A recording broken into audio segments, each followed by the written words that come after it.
probablemente la mayoría de ustedes ha visto heridas. Pero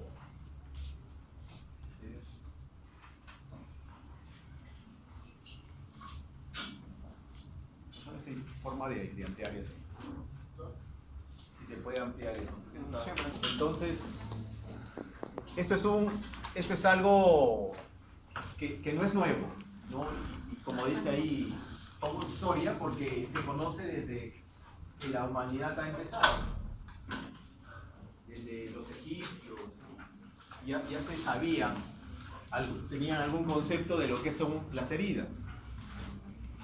Ellos en su actividad diaria tenían problemas, egipcios, griegos, hindúes, con extraer cuerpos extraños, suturar y proteger lo más que se podía. En el siglo XIV se emplea la pólvora y ahí surgen también nuevos conocimientos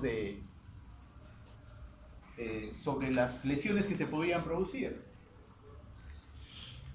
También entonces aquí se cambia la actitud que tenía el que trataba las lesiones que había en los diferentes tejidos, de tener una actitud un poco pasiva a una actividad mucho más dinámica, ¿no? Curando las heridas. Bueno, curaban como ellos sabían que debía curarse, ¿no? Todavía no había la forma adecuada para curación.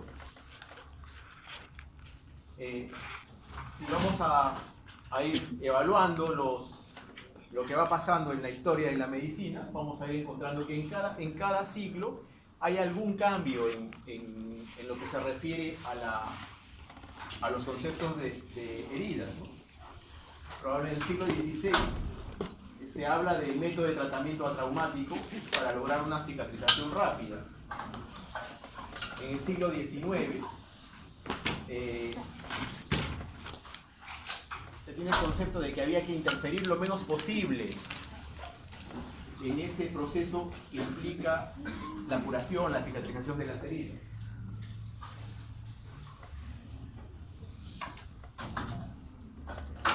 En los últimos 10 años se ha visto que con el avance de la bioingeniería se podría cambiar el esquema que se aplicaba antiguamente y dar un enfoque más bien para cultivar células. Entonces, esto es lo que se está haciendo. Y hacia el futuro lo importante es evitar que se formen cicatrices. Y esto de la mano con el cultivo celular, que es lo que se viene haciendo en la actualidad. Pero entonces, ¿cómo definimos una herida? Entonces, hay muchas formas de definir, ¿no? Una herida. A ver, yo voy a escucharlo ustedes, porque esto no es ¿cómo definimos una herida?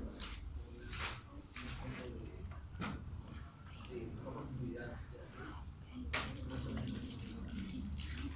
solamente la piel, porque abarca todo lo que puede tener una herida de tumor y no implica necesariamente. Cuando hablamos de la piel, hablamos del elemento del cuerpo, pero es toda aquella lesión que vaya, y así lo define esta revisión que vamos a encontrar, que habla de una región anatómica donde hay una interrupción de la continuidad celular. O sea, no solamente hablamos de una interrupción de la piel, sino es un proceso más bien celular. O sea, hay una interrupción de la continuidad celular. Y esa solución de continuidad está en relación. Lo que sí no me gusta es que se pongan a conversar. O sea, si se van a poner a conversar, nos vamos afuera. Yo no tengo ningún problema, les pongo presente. Pero no sabes qué molesto es estar aquí y ver personas conversando. Probablemente lo que yo te muestre aquí no te interesa, o lo sabes. Entonces, lo que lo mejor hago es, yo me siento y tú te pones ahora en la clase. Porque de repente sabes más que yo. Yo no digo que no, puede ser que sí. Pero es respeto. Y aquí en la universidad tenemos que aprender a respetar a las personas. Yo tengo muchos problemas con alumnos mayores que ustedes. Cuando yo soy el coordinador de internado, veo convenios y tengo que ir a veces a pedir disculpas porque no saben comportarse en los hospitales, porque no tienen la madurez suficiente como para poder representar lo que representan ustedes. Ese tipo de actitudes hace que ustedes representen que son inmaduros. Y aquí en la universidad no solamente venimos a aprender conocimiento. Yo les doy el PowerPoint, se los regalo el PowerPoint, se los regalo los libros. Eso es muy importante. Lo importante es que ustedes estén formados adecuadamente y que se desenvuelvan bien. Y que no tengamos que estar yendo a los hospitales a pedir disculpas por su comportamiento, por sus malas actitudes. Y si no lo... Entonces, prosiguiendo. Esta lesión que va a haber en el tejido, en la célula, tiene un denominador común en todo trauma que se va a producir. Y vamos a tener, en nuestro organismo vamos a tener pérdida local de fluidos, vamos a tener dolor por estímulos neuronales y liberación de productos celulares a la circulación.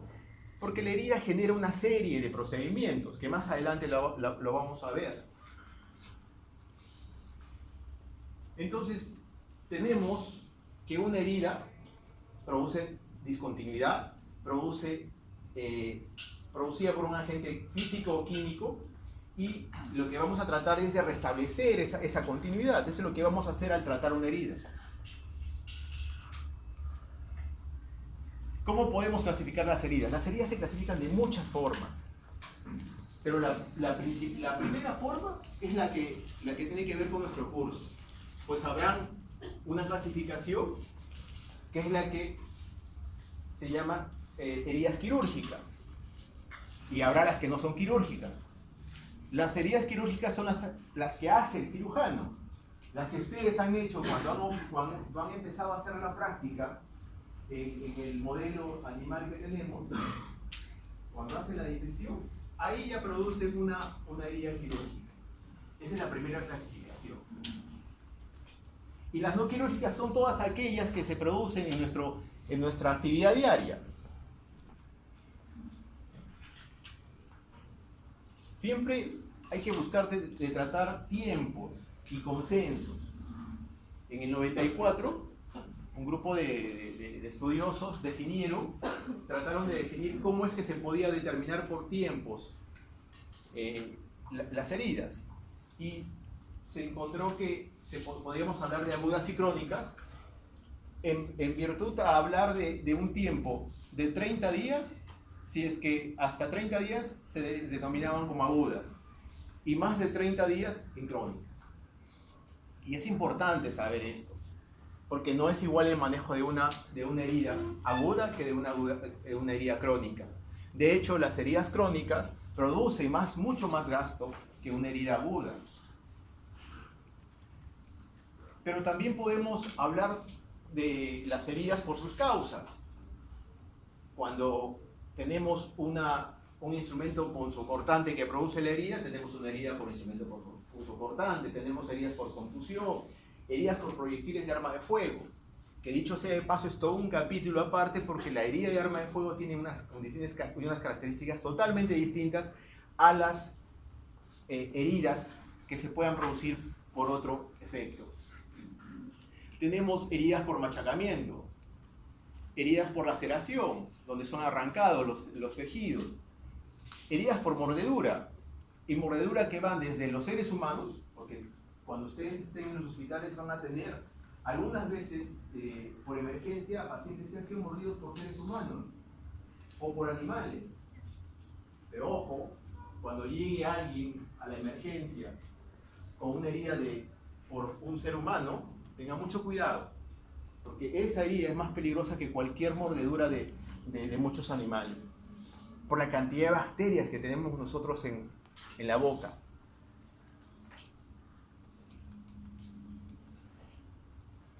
Si nosotros queremos hablar ya de la profundidad de las heridas, ¿no? Tendremos la primera clasificación, el primer tipo de herida es la escoriación, la que se produce en la epidermis y es en la que cicatriza de forma íntegra, casi sin dejar huella. Es la laceración, la escoriación. Tenemos el siguiente tipo de herida, que es la herida superficial. Y aquí la lesión involucra no solamente la epidermis, involucra la piel, el tejido adiposo y hasta la aponeurosis. Hasta ese nivel hablamos entonces de heridas superficiales. Si nosotros seguimos avanzando y el compromiso ya no es solamente de la aponeurosis, sino va más allá y llega al músculo e incluso puede lesionar vasos, nervios y tendones, esta es una herida profunda. Pero tendremos también las heridas penetrantes, cuando ya se llega a las grandes cavidades y tenemos en ese caso lesiones penetrantes de abdomen, del tórax, del cráneo o combinadas. Esta clasificación, la clasificación bacteriológica, es una clasificación muy útil, porque a partir de ella vamos a poder nosotros realizar el manejo de las heridas. Y cuando ustedes lean cualquier revisión actual de heridas, van a encontrar que les hablan de heridas tipo 1, tipo 2, tipo 3 y tipo 4. Ya no les dicen limpia o limpia contaminada o herida contaminada o sucia o infectada. Les hablan de heridas tipo 1, 2, 3 y 4. Y eso es lo que hay que saber, porque dependiendo de este tipo de herida, va a ser el manejo de la herida.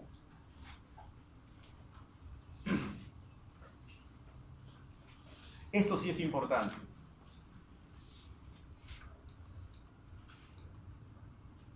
Entonces, ¿qué es una herida tipo 1 o herida limpia? Esta es una herida en la que no hay una fuente exógena de contaminación. Es la herida que el cirujano quisiera que tenga que tener en todas sus operaciones. Es esa herida en la que hace el cirujano, por ejemplo, cuando hace una hernorrafia electiva, ¿no? Es la que sin mayor problema va a haber una cicatrización adecuada. Esta es una herida tipo 1 y herida limpia. Y más adelante veremos que obviamente es la que tiene menor posibilidad de infectarse. La herida tipo 2, o llamada también limpia contaminada, aquí el cirujano sospecha que puede haber habido una contaminación bacteriana. ¿Y qué es lo que pasa? Que durante la ha habido alguna violación de la técnica estéril del quirófano o de alguna forma se abrió el tubo digestivo, la vía biliar o el aparato urinario y por esta razón se han introducido gérmenes. Entonces, en esta herida ya hay gérmenes.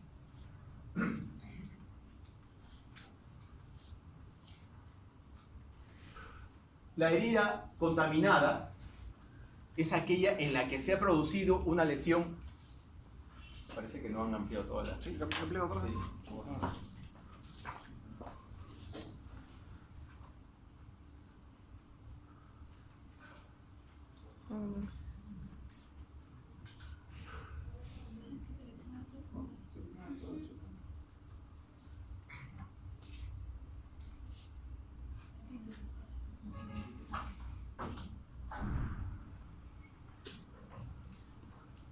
Entonces, las limpias contaminadas o heridas tipo 3 son las que tienen contaminación evidente. No hay material purulento y eso es lo que hay que tener en cuenta. Eso es lo que los va a hacer diferentes de la tipo 4, donde sí hay una infección evolutiva evidente. Algunos ejemplos, por ejemplo, de la tipo 3 son las heridas como resultado de un traumatismo en la vía pública. Esa es una herida tipo 3 o herida contaminada. También puede ser en las que se ha operado y ha habido un derrame del contenido del tubo digestivo en la cavidad peritoneal. No hay pus todavía, Ojo, esa es la diferencia. En cambio, en la sucia o infectada es en la que hay un traumatismo, por ejemplo, con más de 12 horas de sucedido. O ha habido una fuente séptica bien identificada, como por ejemplo puede haber en las úlceras pépticas, en la perforación de apéndice, un absceso que se drena, o un segmento de intestino gangrenado. Ahí hay material purulento. Entonces, esos son los 4 tipos de heridas que nos van a definir cuál debería ser el manejo, porque de acuerdo al tipo se va a hacer su manejo.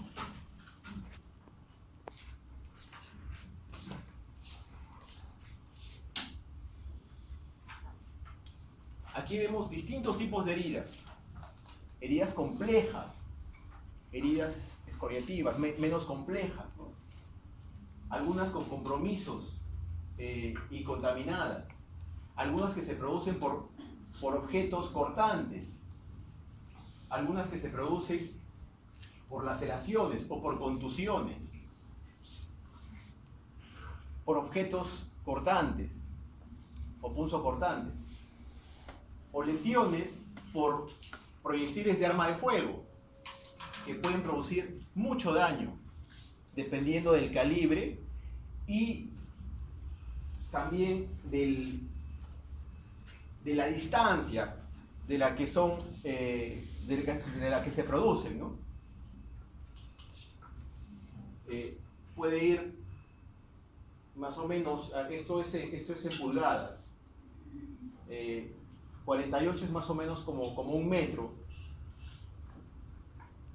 Desde 0, que van a producir mucho más daño, hasta las más distantes, ¿no? Que van a ir produciendo una serie de características propias de cada herida. Es un capítulo aparte de cómo se puede definir, cómo se puede encontrar. Uno puede saber cuál ha sido el orificio de entrada, cuál ha sido el orificio de salida, y hay algunas otras características. El orificio de entrada clásicamente tiene una forma mucho más redondeado, más limpio, y algunas veces hay tatuaje, a diferencia del orificio de salida, donde no hay tatuaje y los bordes son lacerados y evertidos. Hablamos o les dije al comienzo que había una clasificación en agudas y crónicas. Pues las crónicas son las que ustedes van a ver en los hospitales cuando vean a pacientes postrados, cuando tengan úlceras de presión. Y esas son heridas muy complejas y muy difíciles de tratar.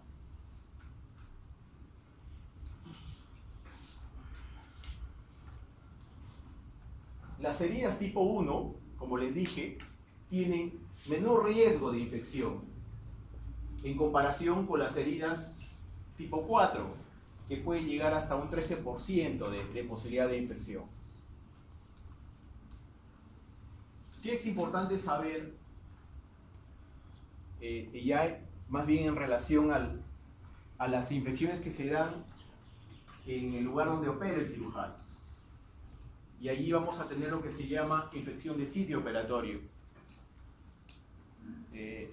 No se debe hablar ya de infección de herida operatoria, porque es un concepto muy incompleto, porque la infección del sitio operatorio implica no solamente la parte cutánea, la parte donde está la herida propiamente dicha, en la piel, sino hasta llegar al órgano y al espacio.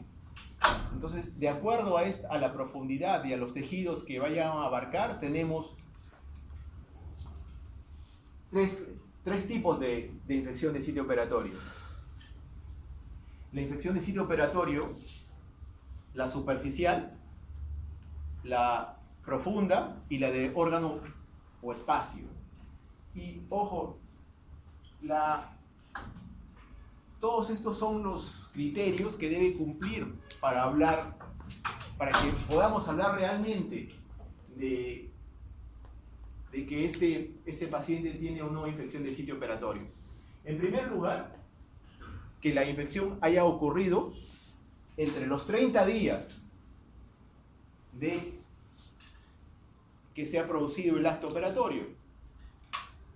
Esto va a tener cambio en el caso de que sea una incisión profunda o de un órgano y espacio. Ya han hecho traumatología. Allí es muy frecuente cambios y colocaciones de prótesis. Cuando hablamos de colocación de prótesis, la infección se puede dar, no solamente se habla de infección del sitio operatorio en los 30 días, sino eso puede llegar hasta un año. O sea, si nosotros recibimos a un paciente que se ha operado, que se le ha colocado una prótesis y viene a los 9 meses, a los 10 meses, ese puede ser un caso de infección de sitio operatorio, porque se alarga hasta el año cuando hay un material protésico. Esto en cuando hablamos de infección de sitio operatorio profundo o de órgano y espacio. En el caso de la superficial, que abarca solamente a la piel y al tejido subcutáneo, solamente es hasta los 30 días. ¿Y qué es lo que tenemos que encontrar? Tiene que haber una descarga purulenta, se tiene que haber aislado un organismo. Tenemos que tener por lo menos que haya algún signo de infección y que la herida, la incisión haya sido abierta por un médico. Tenemos que tener estos criterios para poder definir infección de sitio operatorio. Muchos chicos, cuando quieren hacer trabajos de investigación y hacen infección de sitio operatorio, no consideran estos criterios. Yo he sido jurado de varios alumnos que han hecho trabajos de investigación, y en verdad, cuando presentaron su infección de sitio operatorio y no había cultivos, no estaban dentro de los 30 días, la primera vez que lo revisé, o sea, realmente ese trabajo se venía porque no había criterios adecuados de selección. Al final, tuvimos que hacer algunos cambios, pero algunos persistieron en seguir llamando a su infección de sitio operatorio, y obviamente que durante la sustentación mi opinión fue que ese trabajo no era adecuado, ¿no? Entonces, esta es una tabla para los que quieran hablar de infección de sitio operatorio, tienen que tener en cuenta todos estos criterios. Entonces, cuando hablamos de infección de sitio operatorio pero profundo, tenemos que ya no solamente abarca la piel y el tejido subcutáneo, sino que llega hasta tejidos profundos. Se ha encontrado una descarga purulenta, puede haber una dehiscencia espontánea, una dehiscencia en la sutura, hay síntomas como fiebre, se ha hecho durante la operación, se han encontrado signos indirectos de estas lesiones, y el diagnóstico tiene que haber sido hecho por un médico o por un cirujano. En el caso de la infección de sitio operatorio de órgano o espacio, esta involucra cualquier parte de la anatomía, además de la incisión. Y también hay que encontrar un cultivo, un drenaje purulento, hay que haber aislado un organismo, que haya evidencia de una infección profunda, y que ese diagnóstico se haya hecho igual por un cirujano o por un médico. Muchas veces hemos escuchado de profilaxis antibiótica,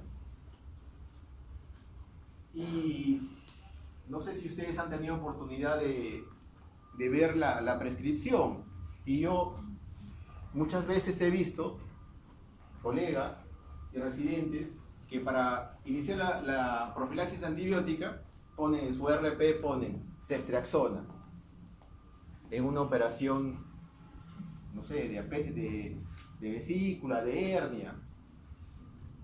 Y les pregunto, ¿no? ¿Qué concepto tienen de antibiótico profilaxis? A ver, yo quisiera escuchar a alguno de ustedes. ¿Qué sabe de antibiótico profilaxis?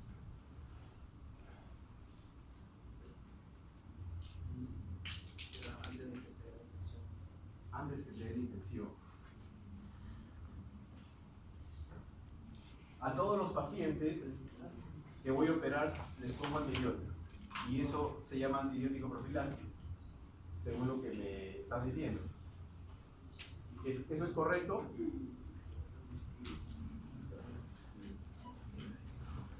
¿Qué concepto tiene de antibiótico profilaxis? Bueno, evita más que todo la infección, por eso le da los antibióticos. Hay cierta predisposición a infección sobre algún patógeno que se tiene conocido, entonces se les da un antibiótico para evitar esa infección. Más o menos el concepto va por ahí.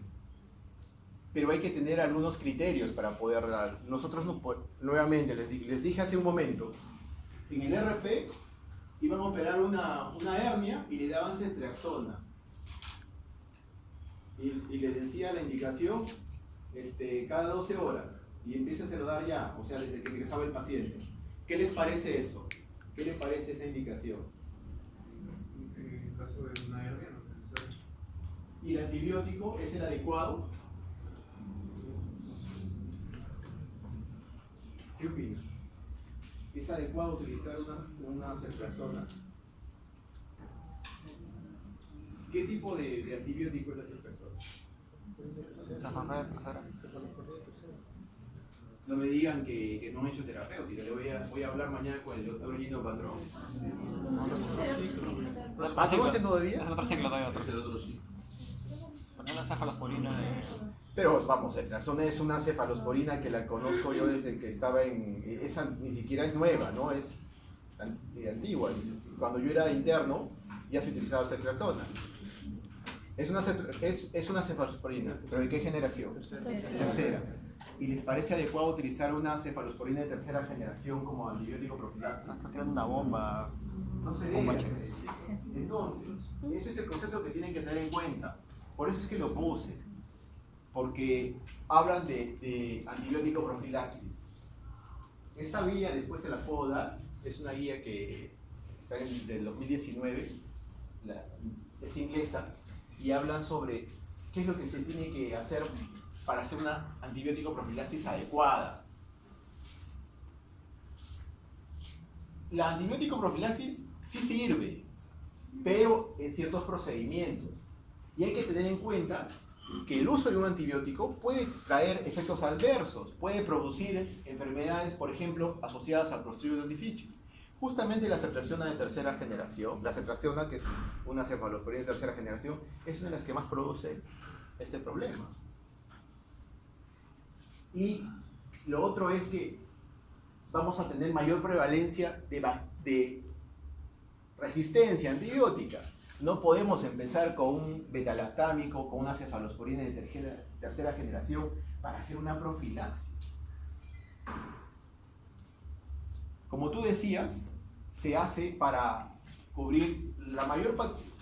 Nosotros ya sabemos qué gérmenes podrían estar involucrados en determinados procedimientos. Pero en una herniorrafia no se debería hacer una antibiótico profilaxis. Ya dijimos que esa representaba una herida. ¿Qué herida era? Tipo 1. ¿Y qué pasaba con la tipo 1? No se infecta. No tienes que utilizar antibiótico profilaxis. Entonces no se debe utilizar antibiótico profilaxis. Y tenemos que tratar de buscar que los antibióticos que se vayan a utilizar sean apropiados, con dosis apropiada por el tiempo determinado, para tener una profilaxis efectiva. Yo les dije que ponían así, decían, empieza a dar la ceftriaxona cada 12 horas. quien sabe qué cosa es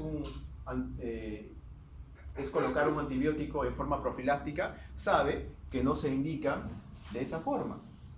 Y sabe que se inicia generalmente con una cefalosporina de primera generación. Ese concepto se maneja desde hace varios años. Cuando yo era interno se utilizaba cefazolina, cefalexina, cefalotina se podría utilizar. Una cefalosporina de primera generación. Y no se deja cuando quiera, sino tiene que ser 30 minutos de la inducción anestésica para poder llegar a buenas concentraciones durante el acto operatorio. Y solamente se puede repetir el uso del antibiótico, pero no más allá de 24 horas.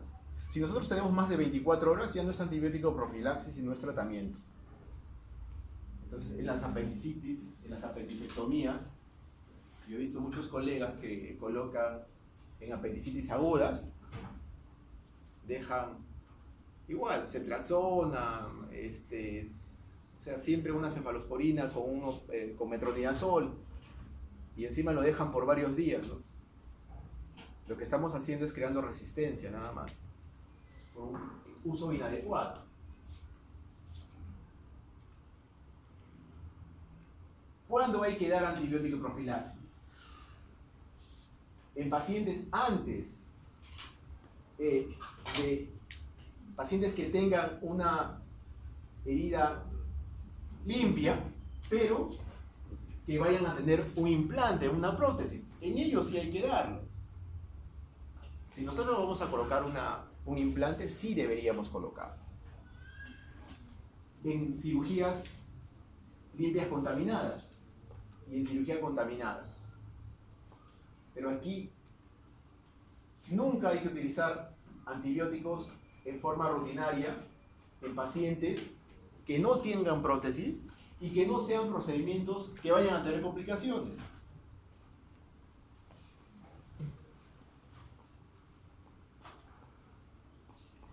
Esta guía dice todo lo que se debe hacer para poder hacer un correcto uso del antibiótico profilaxis y evitar la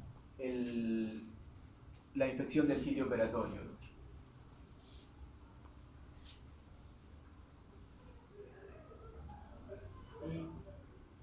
Y la guía se las puedo dar.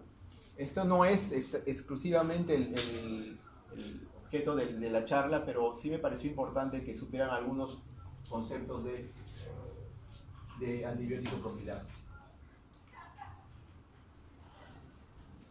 La cicatrización, como les dije hace un momento, tiene que ver mucho con la recuperación de las heridas.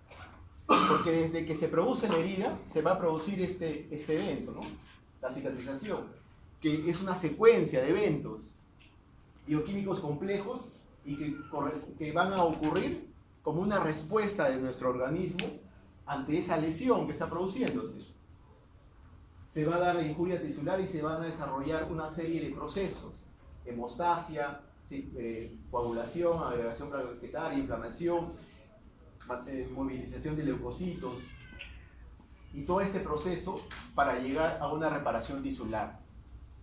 Este proceso, si es adecuado, va a tener una cicatrización adecuada, pero si es un proceso que va a tener alteraciones, podemos llegar a la cicatrización tipo hipertrófica o a cicatrización tipo queloide, que más adelante las veremos. La cicatrización entonces tiene tres fases: la fase inflamatoria, la fase proliferativa y la fase de maduración y remodelación tisular. Esta es la fase de la hemostasia, en la que vemos la lesión, el proceso inflamatorio, se empieza a dar la adhesión plaquetaria y la agregación plaquetaria, y se van a ir desarrollando todos los eventos que conocemos con el término de inflamación. Entonces, en la primera etapa de la cicatrización se da la hemostasia y se da el proceso de inflamación, con todo lo que con todas las cascadas que se van a desarrollar, ¿no? La segunda etapa dijimos que es la fase de proliferación. Aquí hay una gran contracción de la herida por miofibroblastos. Hay una forma de agregación de colágeno. Y la última etapa es la fase de remodelación. Este colágeno se reorganiza, previamente sintetizado, ¿no? Eso es lo que va en la última fase, que es la fase de maduración, remodelación. En tiempos, vemos cómo la hemostasia se da entre los 3 primeros días, la inflamación se da del 3 al 7º día, del 7º al 14 día en el 14 día va a aparecer la proliferación, hacia el día 21 va a empezar la epitelización y la remodelación.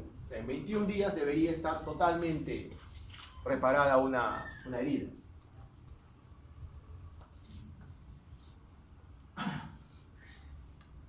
¿Qué es lo que vamos a hacer para reparar las heridas? Vamos a hacer, el cirujano, ¿qué hace cuando encuentra una herida? Después de que la ha tratado adecuadamente y ha determinado que se puedan cerrar. Las va a cerrar y ahí vamos a tener lo que se llama cierre por primera intención, cierre por segunda intención, cierre primario, cierre terciario, cierre cuaternario, que a veces se hace un poco de dudas, ¿no? El cierre por primera intención es el que se da cuando hemos hecho la operación e inmediatamente cerramos los bordes de la herida. Ese es el cierre que todo cirujano quisiera tener, el que no va a tener ninguna o poca complicación. El cierre por segunda intención. Cuando el cirujano encuentra que hay bacterias, contaminaciones y tejido desvitalizado, hace lo que se llama un cierre por segunda intención. Y este puede ser suturado en unos días con lo que se llama cierre primario diferido, o puede esperarse que se limpie la herida y que se produzca la granulación y se produzca lo que se llama el cierre secundario. O dejarlo simplemente hasta que en forma natural se cierre. Hay un cuarto tipo de cierre, o de cierre por primera intención, el segunda intención, el terciario, el cuaternario. ¿Quién me puede decir cuál es el cuaternario? ¿Han visto lo que hace el cirujano plástico cuando trata heridas de quemaduras? ¿Qué hace? Injerto. Ese es un cierre por cuarta intención, un cierre cuaternario.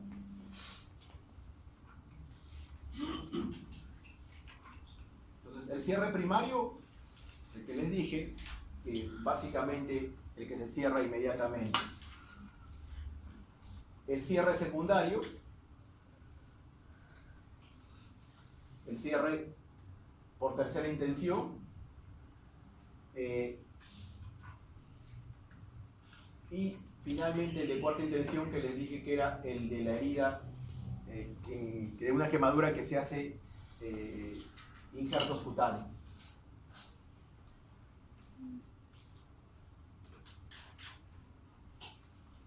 ¿Qué es lo que vamos a encontrar cuando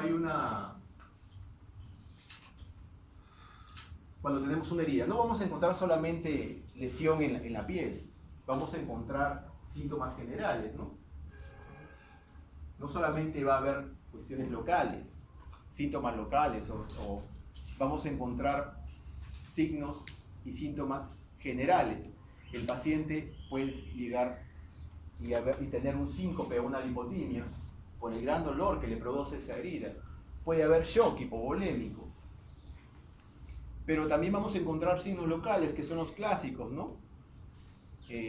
Va a haber dolor, hemorragia, y dependiendo del tipo de sangre, de coloración, podremos definir si es que hay una lesión o un compromiso venoso o arterial. Si hay un compromiso venoso, esta sangre será oscura, sin presión. Si tenemos un sangrado en sábana, en napas, será más bien capilar, ¿no? Les decía que la cicatrización puede producir eventos patológicos y vamos a tener lo que se llama una cicatrización hipertrófica, fibrosa, eritematosa, levantada. Pero la diferencia de la hipertrófica con la queloide es que esta tiene poca tendencia a recidivar y puede tener hasta un patrón de regresión. El queloide no. El queloide no va a regresionar nunca. Entonces, eso de empezar a tratar los queloides y ponerles corticoide o operarlos, en verdad no sirve. Y llegan mucho a la yo he tenido muchos pacientes que llegaban a la consulta porque alguien les empezó a colocar corticoides. Eso no sirve. Nuevamente va a volver a su estado. Si tenemos una cicatrización hipertrófica, sí, la operamos y va a regresionar y no vamos a tener ningún problema. Pero en cambio, los queloides no. Y tienen esta diferencia, ¿no? Esta forma. Tiene un aspecto tumoral rojo-rosado. Sus bordes están bien demarcados, son irregulares. Pueden tener prurito y dolor. Y raramente desaparece en forma espontánea. Entonces, la hipertrófica sí funciona. Y el tratamiento para ellos es presión.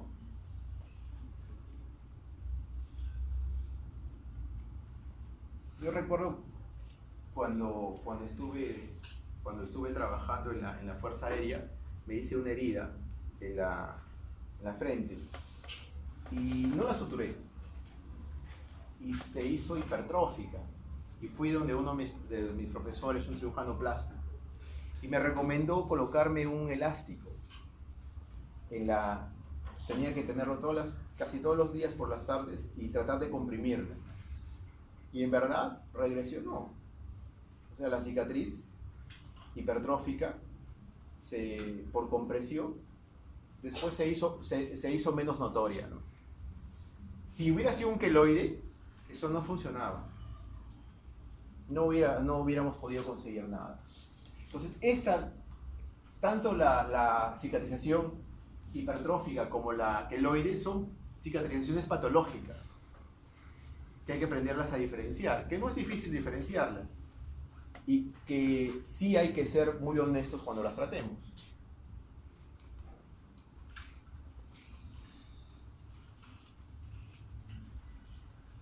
Algunas veces puede haber también una retracción patológica, ¿no? La lesión se contrae y puede llegar a ser muy problemática si es que involucra articulaciones. Ahí sí hay que hacer cirugía para poder repararlo. La cicatrización puede ser también insuficiente.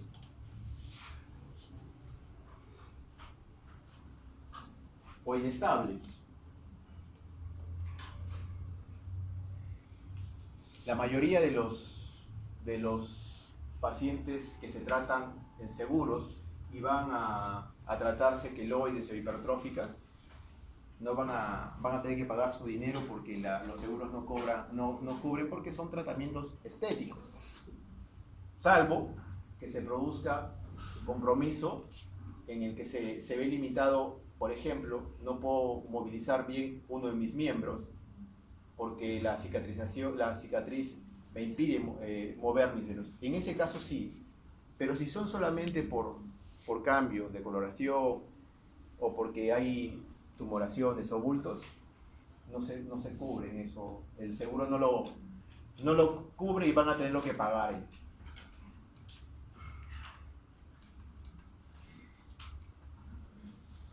¿Qué es lo que hay que hacer cuando uno tiene una herida? Lo que tiene que hacer es una buena historia. Saber cómo es que se ha producido, saber si ese paciente tiene vacunas, si ese paciente tiene alguna alergia. Eso es básico. Hay que hacer un buen examen físico. O sea, no porque tengamos una herida, ya evitamos todo el proceso de obtener información. Una buena historia, un buen examen. Vamos a tener que hacer los exámenes auxiliares que correspondan, dependiendo del tipo de lesiones que tengamos, del tipo de heridas que haya. Vamos a empezar a preparar el tejido de acuerdo a cómo esté, las características que tenga cada herida, y haremos el tratamiento, la cura de las heridas, dependiendo del tipo de herida. Y daremos antibióticos cuando tengamos que dar los antibióticos, no cuando queramos, sino cuando necesite el paciente realmente. Es muy común ver que a todos los pacientes que llegan por una herida les recetan dicloxacilina o ciprofloxacina. Yo lo veo a mis residentes, dicloxacilina por 5 días. Digo, ¿pero por qué les dejas dicloxacilina? Por si acaso, doctor. No existe por si acaso. Si el paciente requiere, hay que darlo, si no, no se da. Lo único que hacemos es que estamos creando resistencia antibiótica. Por eso es que hoy día, yo soy médico auditor, además de ser cirujano, vi a un niño que tenía una infección urinaria por una E. coli B positiva, que no respondía a nada y le estaban poniendo meropeña. El meropeña es carísimo. En un seguro puede costar 20.000, 30.000 soles, de los cuales va a tener que pagar el 20% más o menos el paciente. ¿Por qué? Porque utilizamos mal los antibióticos.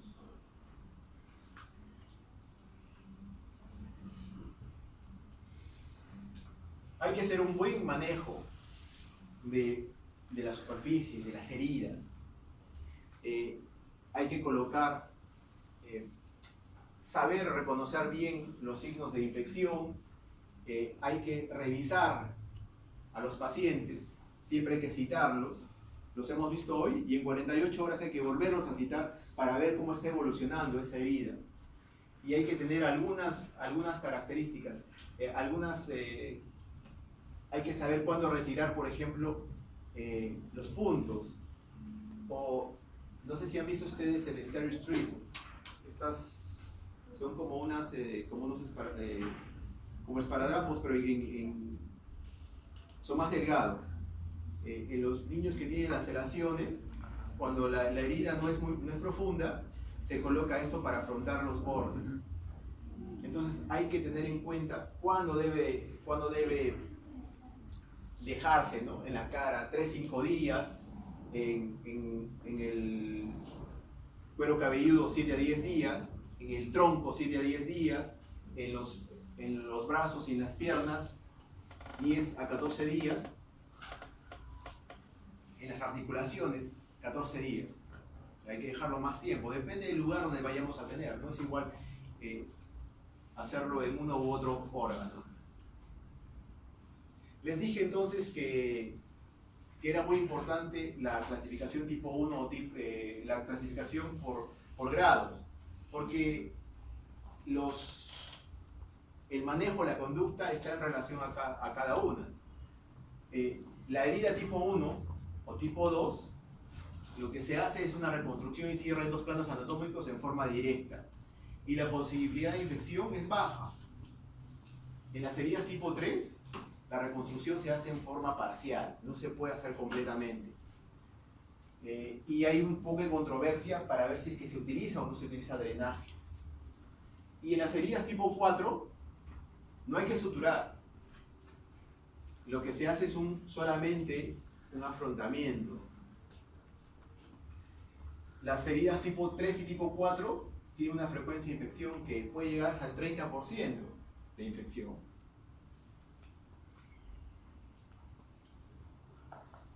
A la emergencia van a llegar, cuando ustedes sean internos, pacientes con mordeduras. Hay que hacer un buen lavado, después de que haber investigado si no tiene la vacuna antirrábica y todo lo que se tenga que hacer. Y he visto que algunas veces quieren reconstruir todo y dejarlo por planos. Y eso no se debe hacer. Lo único que van a conseguir es que ese paciente regrese. Y nosotros lo vemos. Todos los pacientes que van por emergencia regresan por el consultorio. Y regresan, y a veces regresan por emergencia también. Y encontramos unos cierres muy bonitos, pero llenos de pus. Pero no se cierra. Herméticamente no se cierra jamás una herida de ese tipo. Por eso es importante saber qué es tipo 1, tipo 2, tipo 3 o tipo 4.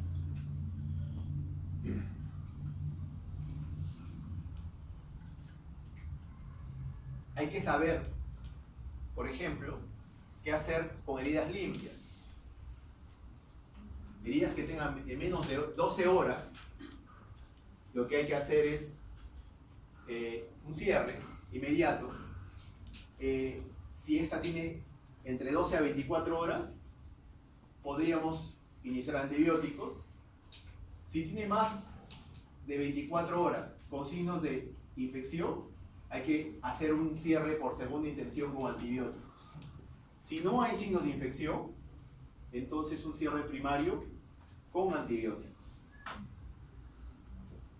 Si tenemos heridas sucias con más de 6 horas, hay que hacer un cierre por segunda intención. Si son menos de 6 horas, pero si hay signos de infección, hay que debridar. Si no tiene signos de infección, se puede hacer un cierre por segunda intención y antibióticos. En estos casos, si ustedes se dan cuenta, estamos colocando antibióticos en heridas de acuerdo al tiempo y al tipo de herida.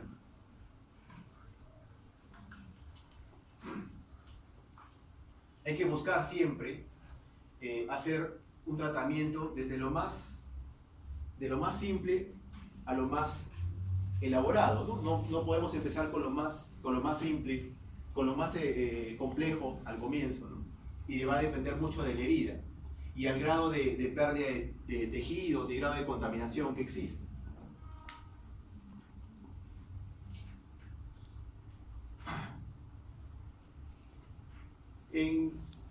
Es muy común que se haga en una cicatrización por segunda intención. Se plantea, por ejemplo, en quemaduras, en mordeduras, y se hace lo que se llama aseo o limpieza quirúrgica. Tratamos de limpiar la herida lo más que se pueda con antisépticos adecuados. Es importante saber que hay que utilizar las suturas adecuadas. No se puede utilizar cualquier sutura en cualquier paciente.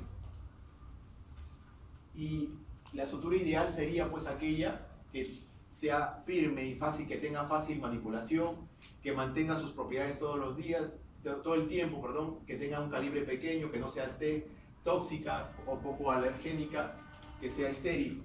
Estas son características ideales, ¿no? Es difícil que podamos conseguirlas.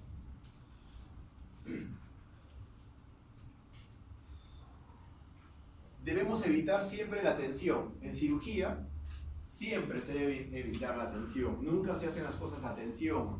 O sea, nunca se comprime. Cuando hagan anastomosis, cuando hagan cierre, nunca tienen que estar apretadas, nunca tienen que estar a tensión. ¿Se puede hacer por planos? Sí, si es que es posible hacerlo. Hay que elegir el material según el tejido a reparar. Si yo tengo un paciente que es un paciente que tiene una infección, una herida tipo 3, tipo 4, es desnutrido, y voy a hacer el cierre de la pared, ¿qué tipo de material y qué tipo de puntos utilizaría? ¿Para cerrar en un solo plano o en dos? En cada uno. A ver, esa es parte de la pregunta. ¿Qué utilizarías y por qué? Si está desnutrido. ¿Tiene infección? ¿Es un tipo 3 o un tipo 4?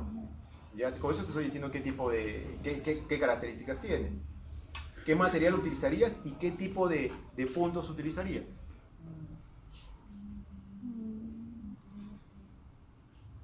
Utilizaría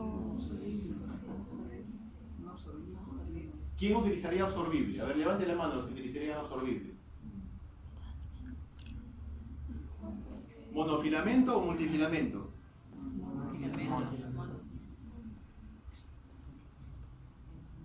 ¿Continuo o discontinuo?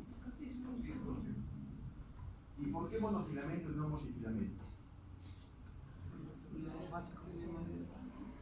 ¿Por qué monofilamento? ¿Has escuchado mi pregunta?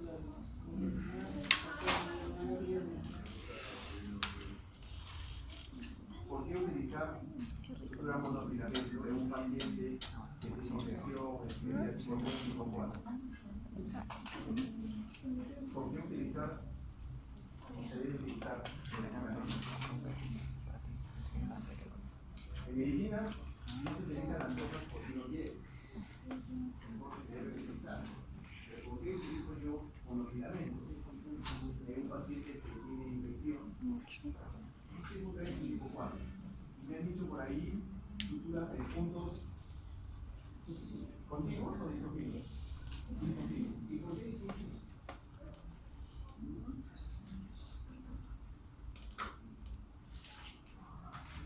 ¿Por qué utilizamos monofilamento y no multifilamento?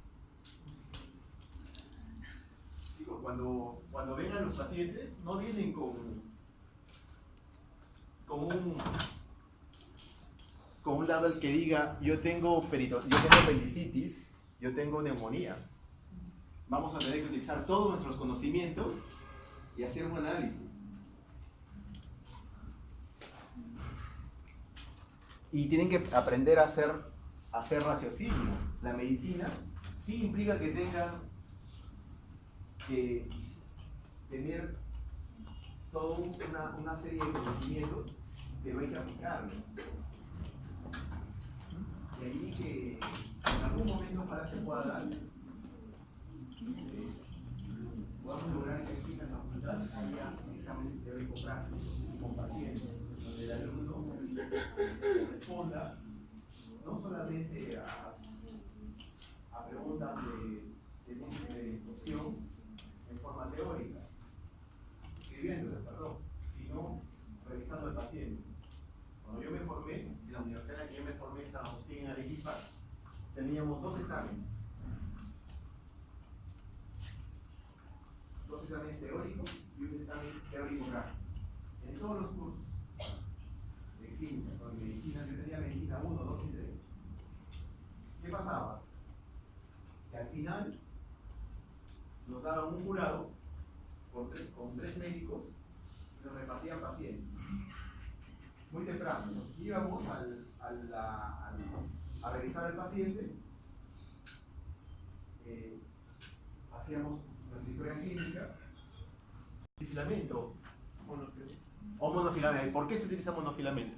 Lo que pasa es que el multifilamento, como tiene justamente varios filamentos, la superficie es mayor y favorece de que la infección se pueda... Las múltiples hebras. Tiene múltiples hebras.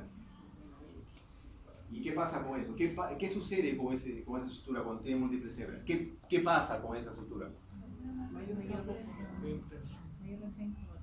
¿Pero qué pasa con la sutura? ¿Qué es lo que puede pasar con una sutura? Con esos puntos. ¿Ah? Está bien ya, tiene múltiples hebras. Pero ¿y eso a qué va a llevar al paciente? ¿Ha escuchado hablar de la dehiscencia de la sutura? ¿No saben lo que es la dehiscencia? Cuando se abre, se rompe. El hilo se rompe. ¿Y por qué utilizamos puntos discontinuos y no continuos? Si es más rápido, el continuo es más rápido, ¿no? Cuando cerramos nosotros los conejitos, ¿cómo los cerramos? Continuo, ¿no? Porque es más rápido. Pero ¿por qué un paciente con esas condiciones no utilizamos sutura continua? Utilizamos puntos separados. ¿Por qué utilizamos puntos separados?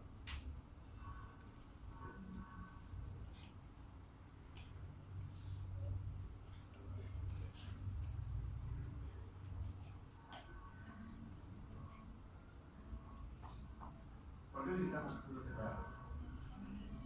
Y no continuos.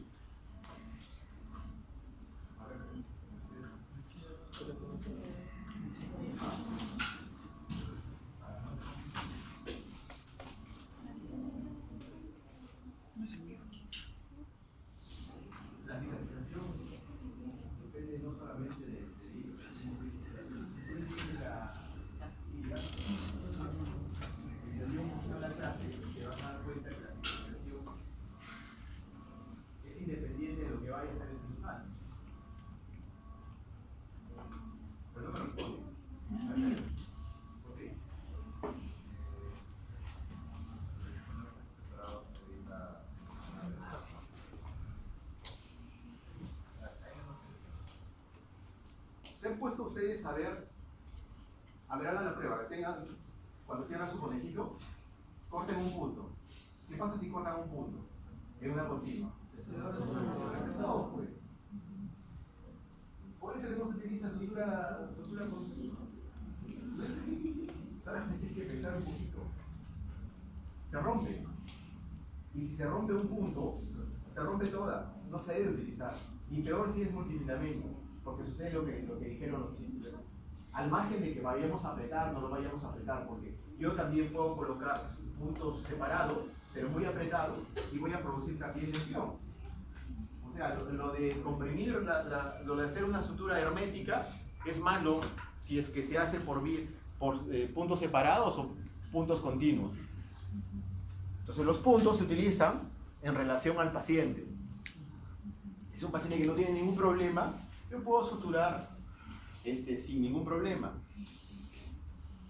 Puedo utilizar, si yo quiero cerrar el peritoneo, ¿qué tipo de sutura utilizaré? Continua. ¿Y qué material? Absorbible. Siempre absorbible. Siempre.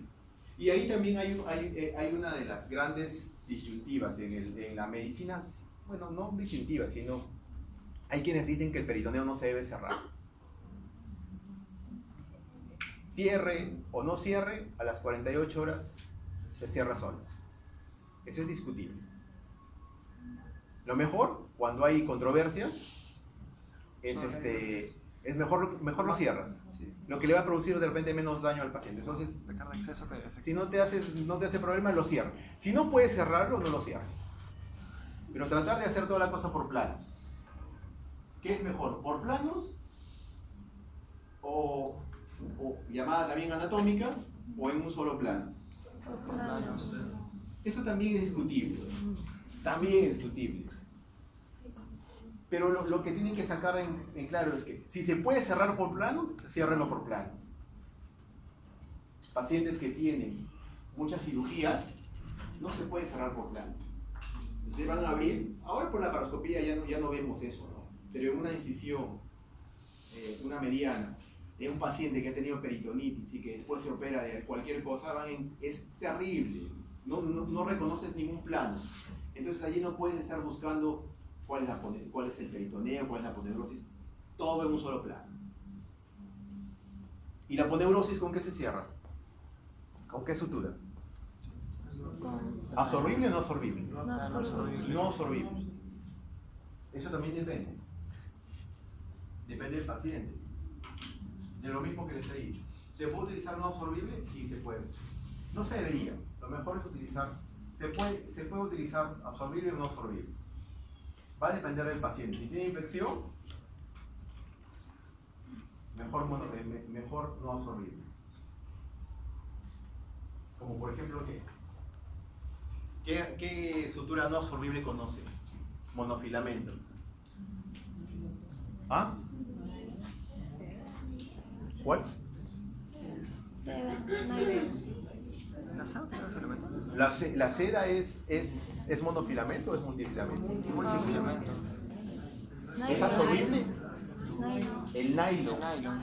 Es una de las suturas que utilizaba mucho, pero ya no es. Es una sutura difícil de manejar porque tiene memoria. ¿No les ha pasado que cuando han aprendido a suturar, a veces traen sus nylons, se abre? Es la peor sutura para empezar a suturar. No digo que sea la peor sutura. Para empezar a suturar, para aprender a suturar, es el nylon. La mejor sutura para aprender a suturar es la seda. Lo que nosotros utilizamos no es seda. Lo que utilizamos en la práctica es hilo. Es el hilo normal que utilizamos, con el que se sutura, se cose la ropa. Pero la seda no es la mejor sutura, o sea, no se van a confundir. No es la mejor sutura para operar. De hecho, qué materiales producen más reacción en los pacientes? ¿Las sintéticas o las no sintéticas? Sintéticas. ¿Ah? Las no sintéticas producen más reacción. O sea, las biológicas. ¿Y las absorbibles o las no absorbibles?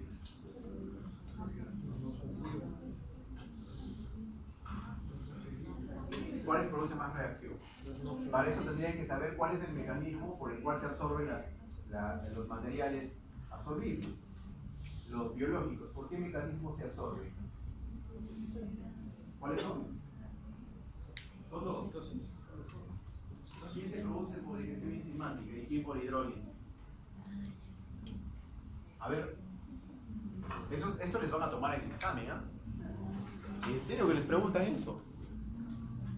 Yo tengo que tengo que hacer mis preguntas para mañana. El viernes tengo que enviar. Les preguntan. Las preguntas entonces para el examen.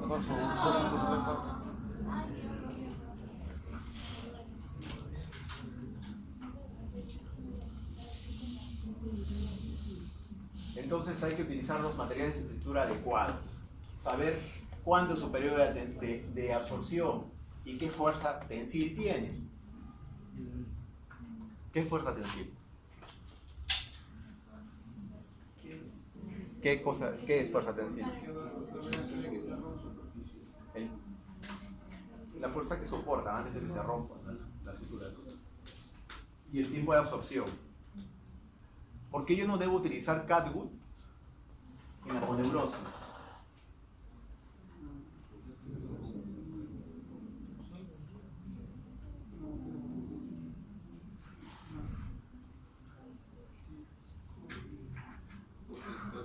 Primero tendríamos que saber qué tiempo de absorción tiene el catgut. Deberíamos saber si es absorbible, si es catgut crómico o si es el catgut simple.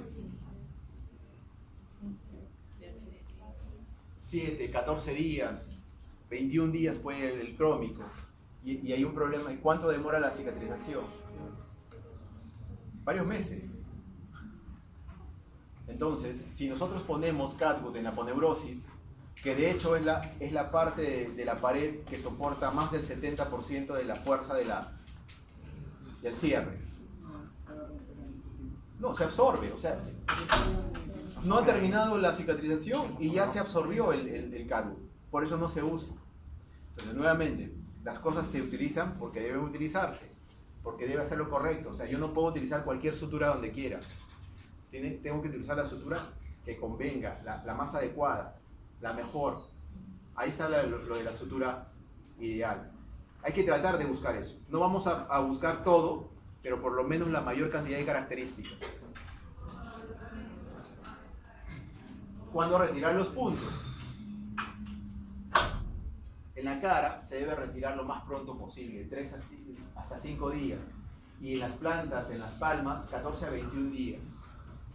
Es por el tipo de tejidos que hay en cada uno.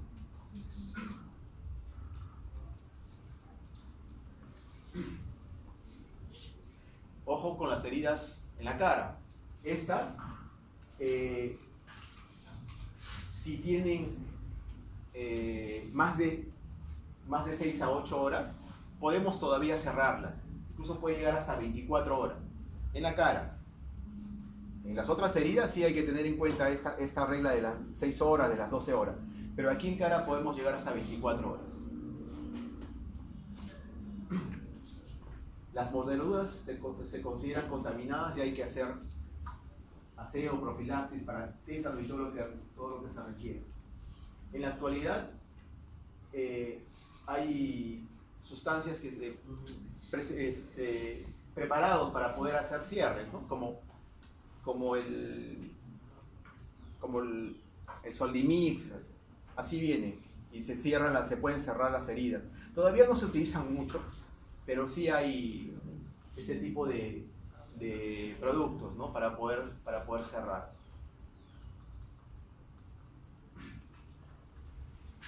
Y hay que utilizar adecuadamente la profilaxis antitetánica.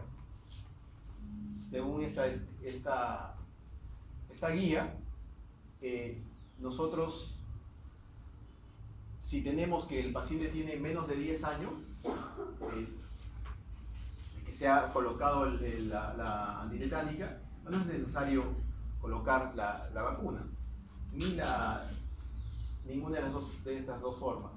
Si es más de 10 años, se podría colocar esa de difteria, pertosis y tétano, pero no se debería colocar la inmunoglobulina. Si no se ha completado la serie, sí habría que colocar las dos. No es que, y eso también es algo que vemos en las emergencias. A todos los pacientes que tienen heridas, les dejan Inmunoglobulina. inmuno, les ponen la antitetánica, normal. pero no se debe colocar. Es un uso inadecuado. Las vacunas antirrábicas hay que tener mucho cuidado con las mordeduras, hay que tener en cuenta esto antes en el momento que se hace la historia, ¿no? Es importante saber si el animal que lo mordió es un animal silvestre, si el animal si es un can de caza, que tiene o no tiene la vacuna antes de empezar el tratamiento, ¿no? De colocar las distintas formas de colocar la vacuna. Y les dije que las heridas crónicas tienen una serie de problemas, se hacen muy costosas y hay distintos tipos de curaciones, desde las tradicionales hasta las más avanzadas que utilizan una serie de apósitos de hidrocoloide, de hidrogel, y ahora se utilizan sistemas que de repente ya ustedes lo han visto en los hospitales, el Vacuum Assisted Closure, el VAC, ¿no? Probablemente lo vayan a ver cada vez más. No es muy barato, pero es muy útil. Las heridas de estar así terminan como las vemos aquí, con una buena epitelización. Si hay que cambiarlas, esas esponjitas son caras y se coloca una succión continua. En el abdomen también se coloca, en pacientes que tienen infección de sitio se colocan estas esponjas y es una circulación continua. Es una de las pocas oportunidades en las que se coloca un drain a presión continua dentro de la cavidad. En la cavidad nunca se colocan drenes a presión negativa, salvo el VAC. ¿Por qué no colocamos drenes a presión negativa en cavidad abdominal y se dejan solamente en pared?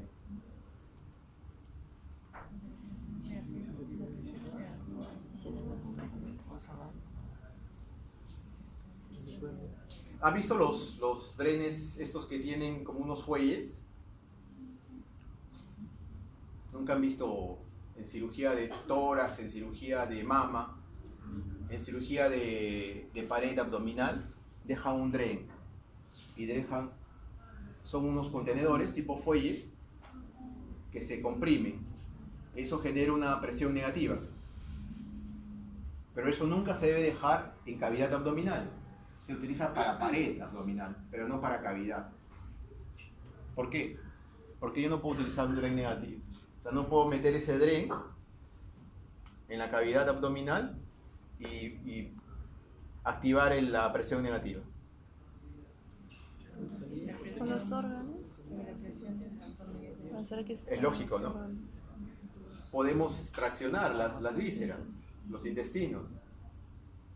Pero el VAC sí se usa, y esa presión negativa, esa succión continua, pero porque tiene estas esponjas. Miren cómo se coloca.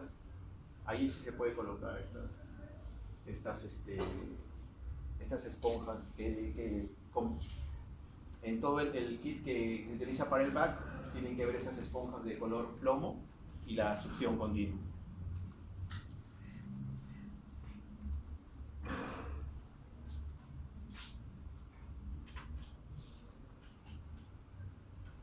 ¿Qué tipo de herida quirúrgica se considera cuando se opera un divertículo de colon perforado?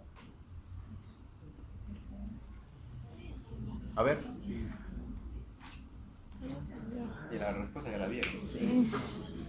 No, pero el fondo no. Contaminada, limpia, medianamente contaminada, sucia o infectada. Divertirlo perforado. Bueno, Como tu conciencia.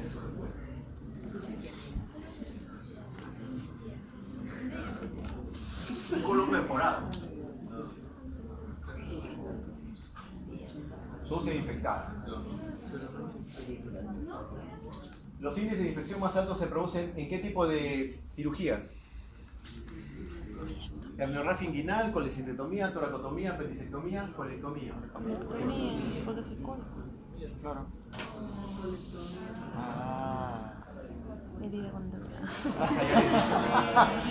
Esa ya no. Esa para el examen.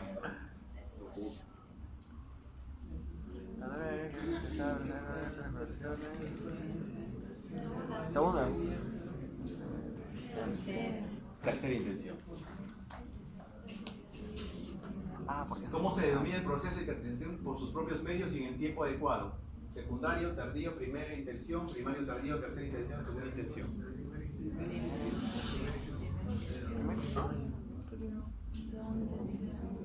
Es el que se deja ahí. Ese no haces nada, no lo cierras.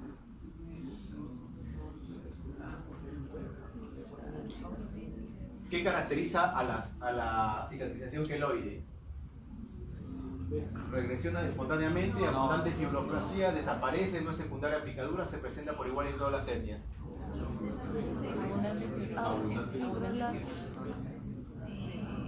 Abundante. Algo que tienen que tener en cuenta y que al próximo año, bueno, cuando estén en previo al internado, es un poco aprender a dar exámenes. La mayoría no saben dar exámenes, porque no leen las preguntas bien. Al margen de que las preguntas estén mal planteadas o no, la mayoría de veces no leemos las preguntas. Hay que leerlas bien. La mayoría de veces hay alternativas que son totalmente que no tienen nada que ver con lo que se está preguntando, ¿no? Mira, secundaria picadura de un insecto. Incluso para eso hay que saber ir descartando, ¿no? Lo que pasa es que ahora saben que los exámenes duran menos tiempo, 45 minutos, ¿no? 40 minutos. Y eso lo hemos creado, lo hemos pedido nosotros, el doctor Lleno y yo. ¿Por qué? Porque el ENAM tiene que estar más preparado. Porque antes les pedían una hora. Pasar más rápido. Una hora para 20 preguntas, 3 minutos por pregunta. Es una eternidad, es demasiado tiempo. Y durante eso nos pasó los primeros años. Que llegan a nuestros exámenes y no los pueden resolver.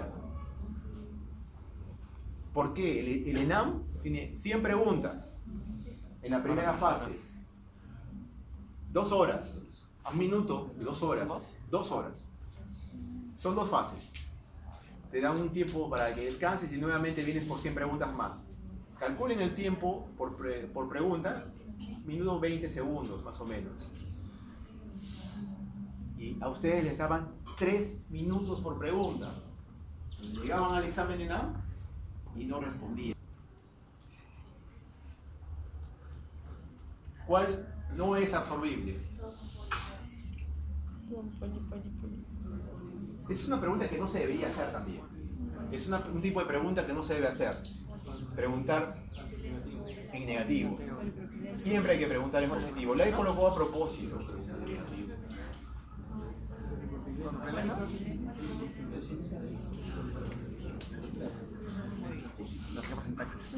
Son características deseables de toda sutura gastrointestinal.